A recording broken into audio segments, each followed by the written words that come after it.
and get started. Yes. Thank you to the few that have come out on the end of the day, second day, obviously not as big a crowds, but thanks for being here. We appreciate you guys. So, my name is Jamila Medley. I am a pelvic floor occupational therapist, a pre- and postnatal exercise specialist, and a diastasis recti expert. So I spend most of my time when I'm not with my kids treating moms in pregnancy, postpartum, recovery, pelvic floor prevention, all of those things. And I am glad to be here to chat about these things with you today. All right, and I'm Dr. Jeannie Williams. I'm a doctor of physical therapy, and I spend my days with athletes. So I've got a sports medicine clinic. We offer physical therapy, coaching, mindset coaching, nutrition, endurance sports coaching, bike fitting, all of that. And so that's the world I live in, and I've had the privilege of coaching a couple of pregnant and postpartum athletes to some half Ironman distances with that. And so Dina put us together and said, hey, let's do a seminar covering pelvic floor and training principles. So if this is a little choppy at times, it's because we literally met 15 minutes ago in person. We've been communicating online. So we've put this together and we're going to see how it goes. So. Yeah. And so before we get started, is anybody familiar with the pelvic floor? Yes. Okay, great. Does anyone feel like they are an expert in the pelvic floor? Like they just know a lot about the pelvic floor? Okay. There are sometimes sometimes people just know a lot from the internet. So today we'll cover obviously the pelvic floor, but also with the pelvic floor there is a huge core connection, especially when we talk about pregnancy into postpartum. So we will dive into that a little bit deeper and answer your questions. Training considerations with pregnancy when it comes to cycling, and your bike fitting adjustments for your changing bodies throughout the trimesters of pregnancy. Sometimes each trimester you might have different aches, pains, discomforts, things like that, and then safe riding and handling skills. Okay, so cycling and pregnancy, this is I get this question all the time from moms, is it a safe thing to do? Can you do it? At what point should you stop it all? And then when can you resume in postpartum? So one of the biggest myths is that you shouldn't cycle while pregnant. I think that this also goes in line with, some people say don't run or don't do strength training when you're pregnant. But the reality of it is, if you were doing it before pregnancy, you can safely do it during pregnancy and into postpartum. We do just want to make sure that you are comfortable, that you are applying the appropriate techniques, have good body awareness, connection to the pelvic floor, connection to the core, so that way you can continue to cycle and it to continue to be beneficial and something that you can enjoy. As therapists in OT and PT, our goal is to always make sure that you can still have the function to do the things that you enjoy and want to continue to do. So another myth is that your core is too weak postpartum to ride. Now, whether you're a cyclist or not, for any mom, your core is going to be weak in those early postpartum weeks. However, if we take the appropriate approach to rehabbing your core, just as you would if you had an ACL repair or, an elbow, a shoulder surgery, you would go to rehab and rehab those muscles and structures connected back so that way you can get back to doing cycling, doing what you love. Same thing applies when it comes to postpartum. So while your core is going to be weak, if you start working on training, you can get back to riding again. All right, so general benefits of cycling during pregnancy. So obviously during pregnancy we want to keep moms healthy and strong, so that covers cardiovascular health as well. So being a non-impact, non-weight bearing exercise is a great way to maintain cardiovascular fitness with that. for a lot of women, managing weight gain, gestational diabetes risk is helpful with exercise as well. And because cycling uses lots of large muscle groups, quads, hamstrings, glutes, calves, you get a lot of strength work on the bike, even with the cardiovascular work with that. And increasing muscle mass can help with insulin sensitivity, which improves or decreases the risk for gestational diabetes with that. Mental well-being, how many of us ride for some mental health and sanity purposes? Yeah. And then obviously low impact compared to running with that. Okay, so let's talk a little bit about the pelvic floor. Have a little pelvis model here.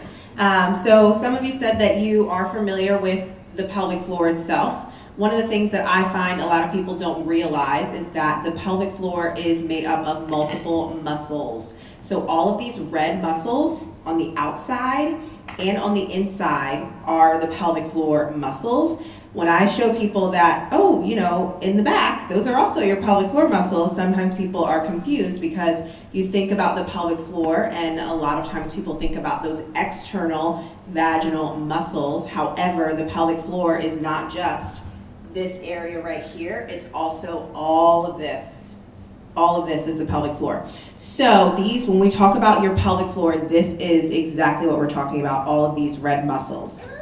Your core is then also connected in combination with other structures to your pelvic floor. So when we talk about pelvic floor and core, that is why, because they work as a unit, especially when your body is growing and changing during pregnancy into postpartum. Now, this group of muscles, I like to call it like a little house. Some people call it like a hammock. I call it your house for your major organs. So your bladder, your uterus, your rectum, this is where all of those muscles sit, right in here. So when you get pregnant, regardless of if you're 3 weeks, 10 weeks, your uterus, your body is starting to have some sort of change and shift. As your uterus grows and your baby starts to grow, your placenta, then your major organs start to shift. Everyone's shifting may look a little bit different. This is typically why some moms feel like their baby might be kicking their bladder because it's a lot lower than it used to be because your uterus is putting pressure down into those muscles and structures.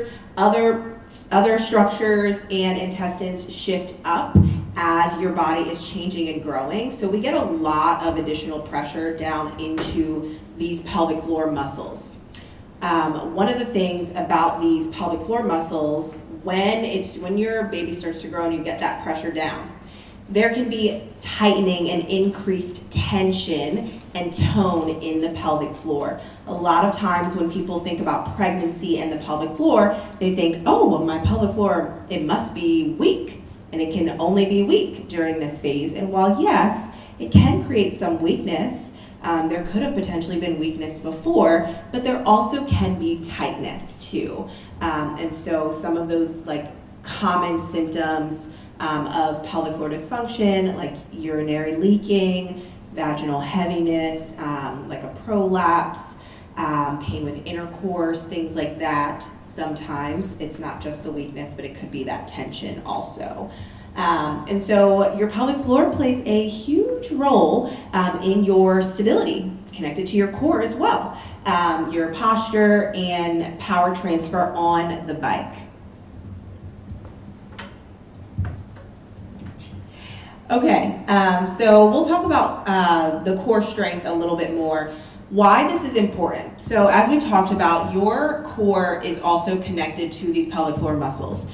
A lot of times there are poor potential habits that we naturally have, like sucking in our abdominals and not connecting to those lower pelvic floor muscles, clenching our glutes, habits that have created some sort of lack of connection with the core, and you need that stability. For daily functional movement, we need that stability, but then you talk about getting up onto a surface where if you don't have that control, functionality, and stability, you will not be able to cycle and ride the way that you maybe did before or need to. And of course, during pregnancy, we do just want to make sure that we are protecting your core. We want to protect your baby and yourself. So that core stability is going to provide you with much more control, endurance on the bike, and confidence. The pelvic floor strength aspect is going to help you because we want to reduce the pain. A lot of times with pregnancy in general, there's low back pain, pelvic pain in the front, SPD pain, SIJ pain, but when we have better core and pelvic floor strength, and when I say core and pelvic floor strength, I mean functional. I think sometimes people think like, oh, I've been doing Kegels so long, like my pelvic floor must be so tight. Could be a little bit too tight, so we want to have the appropriate amount of strength that you need for said stability. Better posture, fewer leaks. We don't want to be leaking at all. If we can, work on that, that is always the better thing to do. And if you do potentially experience leaking or anything like that, please see a pelvic floor therapist in person. We want to lessen prolapse, and ultimately we want to help you power transfer for stronger riding. Yeah, you're still on. Okay, so if you've seen a pregnant body, if I don't know how many are maybe trying to conceive or planning for the future, maybe have had a pregnancy before, your pregnant body is going to change. There's naturally this arch that happens in the back and the spine, and then we get this outward pressure. Everybody carries differently. So sometimes I see moms who naturally already had a little bit of an arch. We have an anterior and a posterior pelvic tilt. Some moms are naturally this way before we get pregnant. And then when pregnancy occurs, we can still be in this position or this over-exaggerated position. Typically it's more so this. And then we get the waddle and the instability and all of that. And so with this increased pressure from your belly, it's important to offset that with that core connection, and connecting to your core requires connecting to the pelvic floor. This is where I like to throw in diaphragmatic breathing. I don't know if you've ever heard of it, but it is a foundational layer of connecting to the pelvic floor and the core, not just during pregnancy and postpartum, but overall when we think about the pelvic floor and pelvic floor therapy, but especially during pregnancy and postpartum.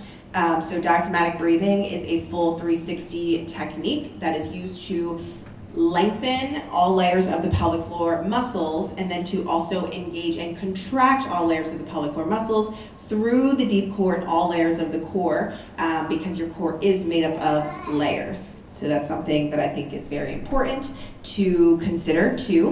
When you think about your core, it is not just those front six-pack abdominal muscles. You have multiple layers of your core. So I like for any of my athletes to think about during pregnancy utilizing pelvic floor techniques like potential diaphragmatic breathing, connecting to the pelvic floor through appropriate pelvic floor exercises as a preparatory to your cycling, to your ride, and to work on connecting to those muscles beforehand. So then it's like you've prepped those muscles, so then you get on your bike and you have better engagement with your pelvic floor and your core. Hormonal changes, that relaxin softens the ligaments and it softens your pelvic floor. So when you are riding, that's a time where you could potentially experience one of those moments where the hormones are high, and that relaxin creates a little bit of instability. So one of the things that I think is very helpful is that mind-body connection. If you can say to yourself, okay, no, I felt this, I know what this is, how can I troubleshoot this? That connection back to your breath, back to your posture, your positioning when you are riding will be very helpful and important. And that goes right into those postural adjustments that affect breathing, core engagement, and stability. So I like to look at it as like a hierarchy of how do we start this? So with pelvic floor, we want to start with diaphragmatic breathing, From there, we look at our posture and positioning, and then from there, we can add things on and add more layers. But your posture positioning is huge when it comes to pregnancy. An add-on for the posture and the breathing part. If we're doing an aerobic activity, how important is breathing? Kind of got to be able to breathe if we're going to ride our bike for any length of time, right? So being able to engage those muscles and have a good posture that allows for maximal breathing, because eventually that baby's going to get to the point where your lung capacity is going to go down because it's going to push up against your diaphragm. So being able to maximize those positions while you're on the bike will improve your ability to ride for longer, more comfortably with better performance. With that. Right. Okay, so we kind of glazed over this already, but those common pelvic floor issues during pregnancy, the number one being urinary incontinence. I will tell you firsthand that that is not always something that just occurs during pregnancy. I have moms come to me all the time and say, well, I actually had a little bit of urinary incontinence before I became pregnant, and now it's potentially gotten worse because of the weight and the pressure and the change in your body. So, as always, if you're experiencing any of these issues, please see a pelvic floor therapist, at least for an assessment, so you understand the baseline of your pelvic floor before you get pregnant, or throughout the stages of pregnancy. Pelvic pain or pressure is also another common pelvic floor related issue. A lot of people think about pelvic pain and just think, oh, well, it's just because baby is moving around and it'll get better tomorrow or next week, and then you continue to cycle or do whatever you're doing in the day-to-day, and it usually doesn't just resolve on its own, and that's usually like that first yellowish flag that there could be some potential pelvic floor related issues that are going on. And when it comes to the pelvic floor, we want to get to the root of the issue, and a lot of times, the things on the internet will tell you, oh, just do Kegels and you'll be fine, and then just get on your bike and you're fine. But we do want to get to the root, because Kegels may not always be the best thing for you, and we want to get to the functional correction of the root. Potentially myofascial release, cupping, kinesiotaping to help support you externally. So, there's a lot of things to consider, but I know that the internet and social media will probably tell you, just do those, just hold and contract and pulse for 6 seconds and then release. And I'm here to tell you that we don't want to be pulsing anything. And then additionally, that low back pain due to that core weakness. Again, this is your stabilizer, that's your base of support, and we need this area to be as strong and functional as possible. Also too, just because it is common does not mean it is normal. Yes. Okay? So a lot of things that go on pregnancy pelvic floor wise that are super common for a lot of women get pushed off in the online world as being acceptable. Mm-hmm. It's just part of being pregnant. It's just part of having a baby. Oh, everybody leaks after they have a baby. Mm-hmm. And we could get on a soapbox here and we'll stay off of that. My world, it's cyclists and runners are always going to get injured. It's just part of training and racing and doing those things. And no, it doesn't have to be if you take care of your body appropriately.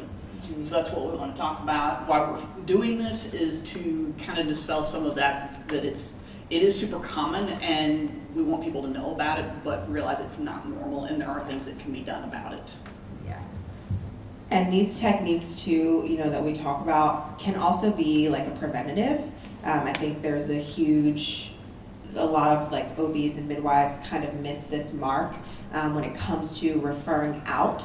And so if you would like to work on these skills, it's never too early to see a pelvic floor therapist or to inquire about pelvic floor therapy. And it's never too late and either. It's never too late either. So, just don't be afraid to advocate for yourself, because your provider may not outright say, hey, you should see a pelvic floor therapist now. It's up to you, truly, unfortunately, to do that advocacy. Because your OBGYN may not even know that pelvic floor therapy exists, sadly. We're working We're trying. hard on that. So. Okay, so when it comes to pregnancy-friendly core moves, my rule of thumb is if it's putting additional pressure on your core, like before pregnancy, you probably shouldn't do it during pregnancy. Example, planks, push-ups on your hands, and crunches, or even pull-ups. So those are all related movements like that, all put so much additional pressure on your core, and the average athlete who is not pregnant typically still has difficulty regulating the pressure in the middle of the abdominals during movements like that. So then we add on pregnancy, so we really just want to avoid those. And instead, we want to start with breathing, and through breathing, connecting those muscles. And I like to make every workout essentially a core workout. So when you start learning diaphragmatic breathing, and which, I mean, you could probably find so many YouTube videos on diaphragmatic breathing and things of such, but when you start working on diaphragmatic breathing, you can incorporate your diaphragmatic breath into functional movements. A squat.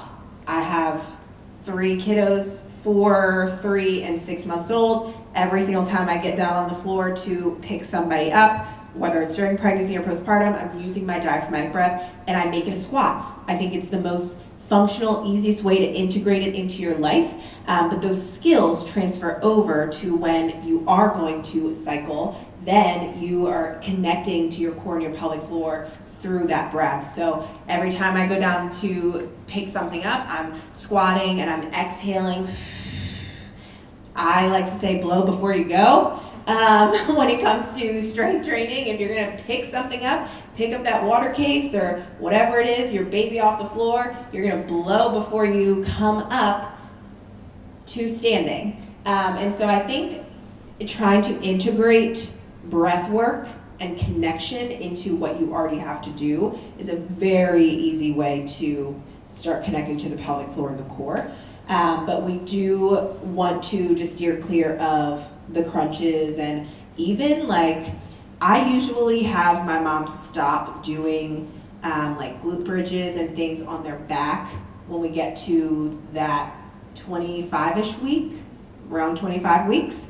And instead, let's do something a little bit more functional, standing, kneeling, the tall kneeling position I love for pregnant moms. I think it's a great way for you to do something as if you were doing it standing, but it's a little modified. So like a tall kneeling squat, we're here, we can add weights, we can do a nice curl, we can do a resistance band pull out. This is all core stability, core strength during pregnancy. And then we're also getting that glute work, transferring, transitioning over, cycling. We need to be able to shift forward, utilize those glutes, that core. So that's your preparatory. You see where it like kind of connects? We do our prep and then carries over into your sport. So transferring a little bit over into postpartum core rehab. So I like for a postpartum core rehab to look like a gradual progression. I think society tells moms, oh, you just had a baby? All right, put your baby in a stroller. You keep moving. We're gonna do the housework. We're gonna get back to work. We're gonna do all the things. And so you're 6 weeks postpartum? Oh, great, you can just go right back to everything that you were doing. And the reality of it is your body needs more time. And so those first 6 weeks, I like to say those first 40 days are so important. There is a book called The First 40 Days. I would highly recommend getting it. You can get it on Amazon. It has really good nutritional information, recipes, just so much nourishment for the first 40 days. But the first 6 weeks should really be rest. It doesn't have to be rest as in bed rest and laying in the bed for 6 weeks, but an active progression back to rest. So the first 2 weeks, I typically am recommending being in and around the bed. And then the next 2 weeks, you know, that's the point where you might be around the bed a little bit more. You might be to the kitchen, to the couch, avoiding steps as much as possible those first 3 to 4 weeks if you can, because it will put pressure down into the pelvic floor. The thing about postpartum, early postpartum specifically, is that you have to think about your core as a wound. Your baby, your placenta was there in your uterus, and now your uterus is one big wound. Imagine if you just had like an open wound on your knee. And so we have to give your body the time that it needs to heal and recover. So I think and this was for myself as well, like after I had my first, when my midwife put it that way for me, I said, oh wow, you know, if I think about it as a wound, then I will treat it as such. So that gradual progression back, and then around weeks 5 and 6, you probably feel well enough to start walking around, but all the while you are resting and gradually progressing back to doing daily life, you should start integrating, connecting to the pelvic floor. For my athletes, this always looks like, oh, that looks so easy to do, but then those first few weeks, it's really humbling when you start doing glute bridges at 3 weeks postpartum, because you are a lot weaker than you were previously. So starting with breathing is always a great place to start. That is your center. You start with your breath work. You get connected to your body. You can feel which areas are a little weaker. Maybe you'll start to feel where you're holding tension from nursing or feeding a baby, where you've been, rocking a baby. And so we want to take a full body holistic approach too in that early postpartum core rehab. But starting with breath work, I typically will also go into glute bridges, dead bugs, clamshells, and even incorporating your breath into your walks with your baby in those first few weeks. That will help you tremendously as you progress back, with the goal being that you're progressing back to getting on the bike. This can look different for everyone. It may not look, you may not be back on the bike at 12 weeks. You could be, but I think realistic goals are saying, okay, if I can connect to my pelvic floor appropriately and do like a 15-minute walk, and then start increasing the pace or doing kind of like a mini circuit, and you walk a little bit faster for 1 minute on, 1 minute off rest, 1 minute on, 1 minute off rest, or even getting to the point where maybe you're doing squats that way. And then I like to do single leg isolation for my cyclists I might do a single leg lunge. Let's incorporate our breath work into that postpartum while holding your baby. And then when we get to the point where you start feeling more steady, because we need that stability, then we get back to getting on the bike and feeling more confident. And so that goes right into the on the bike strengthening. I typically will have my moms, if they have like a stationary bike first, so we can work on that form and that breath work with the stationary bike.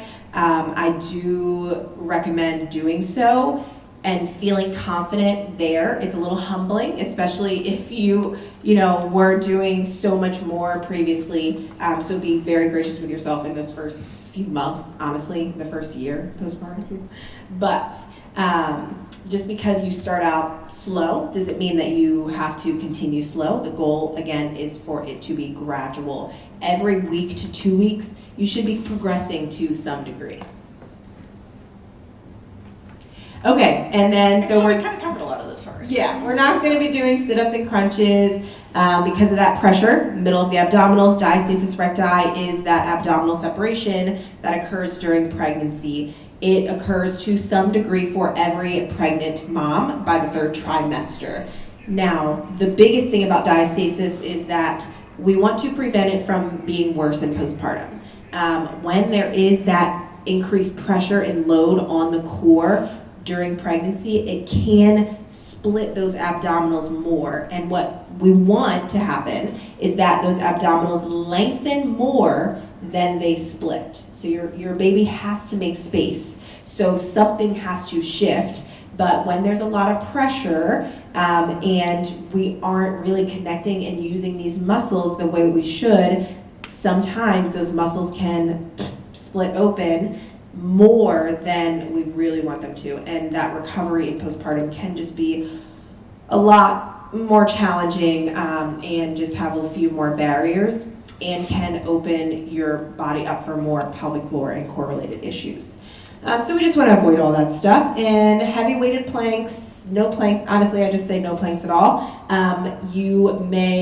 There's a few apps for cyclists and there's a few different apps that have like pregnancy safe, exercises. And I always want you to err on the side of caution and consult with a pelvic floor therapist if it is actually something that you should do, because I've had clients come in and say, oh yeah, I saw this in the app, let me show you. And then it's like a plank at 30 weeks on, and they're hovering, doing a bear hover, and I'm like, oh, I probably shouldn't be doing that. So if you're unsure, always ask. And then higher intensity exercise that you weren't already doing during pregnancy, we don't want to add that in. So stick with what you've been doing, and first trimester is always really challenging. First trimester, sometimes you might fall off, and that's okay. If you have morning sickness, you're fatigued, you're tired, be very gracious with yourself. But I will say, if you can still just have like a piece of your work